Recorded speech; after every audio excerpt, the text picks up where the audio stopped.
Hi guys, so it's September now, which means sort of back to school and university for most of us, and I know that that can be a really stressful time because you've got schoolwork, you've got homework, you've got to balance a social life on top of that, and maybe on top of all that you might have some pretty big exams coming up this year. So I thought I would give you some tips that I've come across in my years of studying psychology and maybe help you reduce that stress a little bit. So that's what we're going to do today. So the first thing that I want to talk about is called classical conditioning. It's basically based around the theory of association. The theory is that if you associate, say, a date that you're trying to remember for history class with a tune or a colour or maybe a picture, then if you sit in the exam and you remember the picture or the colour or the music, it'll make it easier to remember what you're trying to write about in the exam. That was a really long-winded way of saying things, but hopefully it made sense. So for example, do you guys remember that advert that was on British TV a couple of years ago? There was this insurance company called HastingsDirect.com or something like that, and they had a little jingle that had the date of the Hastings War in it. It went 1066, and so by doing that you can see that we can remember a date for a war just by having that little jingle. It's really stupid, but it works, and I probably look really stupid right now, but I'm doing it for you, whoever you are. The second thing that I want to talk about is really helpful. You need to figure out what kind of learner you are. This is really simple to figure out, and it's really helpful. You can be either a visual learner, an auditory learner, or a tactile learner. You probably know which one you are already. You can be a mix, but just to make it simpler, let's break it down. A visual learner learns best when they look at things. Pretty simple. So you might use the association by associating the things that you're trying to remember with a colour, or maybe by writing things down and then reading them again, writing them down and reading them again.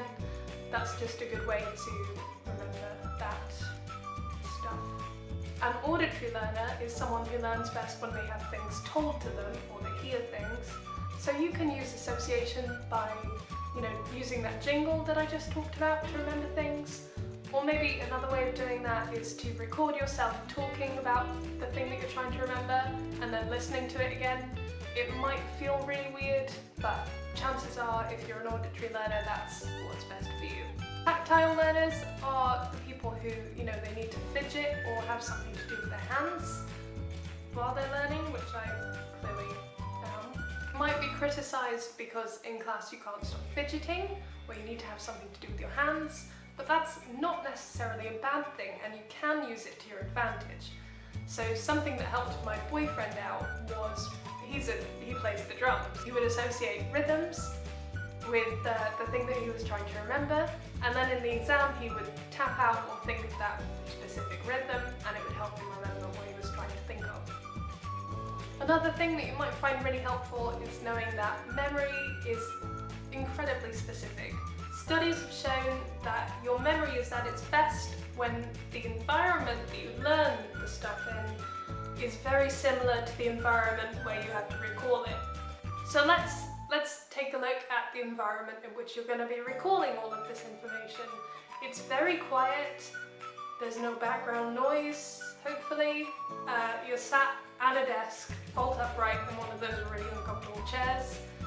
So the best environment for you to revise in is a quiet one where you have a desk and you sat upright, not in bed, not with background noise, not with music. So I know it sucks, but that's the best way to do it. So yeah, that's all I've got for today. I'm sorry that this video is a little bit more serious than some of my other ones. I hope that it was helpful. One thing that I will say is that nobody but you knows the best way for you to learn. So you need to figure out what's best for you, and then maybe use the tips that I've given you today, and once you've figured out how you work best, then it'll be, relatively smooth sailing. So yeah, that's it. Good luck. to everyone that has big exams this year.